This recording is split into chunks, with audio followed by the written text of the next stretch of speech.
অনেকের দেখা যায় সেন্ট্রাল অবিসিটি রয়েছে। এই সেন্ট্রাল অবিসিটি যদি থাকে সেই ক্ষেত্রে কি লাইপোসাকশন করা যায়?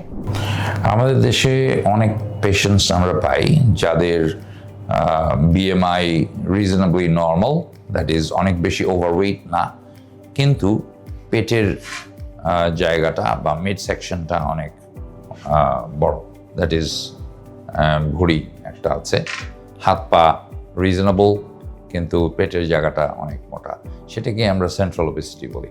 এবং central obesity is a bad indicator, that is ওর হেলথটা যে ভালো না সেটা ইন্ডিকেট করে সেন্ট্রাল ওবেসিটি। এবং এটার সাথে ডায়াবেটিস, হাইপারটেনশন এবং অন্যান্য মেডিকেল রোগ বেশ রিলেটেড।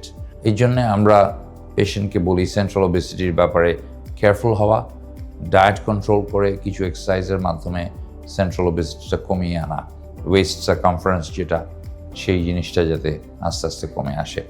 কিছু ক্ষেত্রে লাইপোসাকশন করে central obesity, that is subcutaneous fat layer যদি বেশি থাকে সেখানে লাইপোসাকশন করে উপকার পাওয়া যায়। কিন্তু বেশিরভাগ ক্ষেত্রে আমাদের মনে হয় লাইফস্টাইলটার দিকেই মনোযোগটা বেশি দেওয়া উচিত, যাতে সেন্ট্রাল ওবেসিটি ডেভেলপ না করতে পারে আর যাদের হয়ে গেছে তারা যাতে এটাকে কমিয়ে আনতে পারে।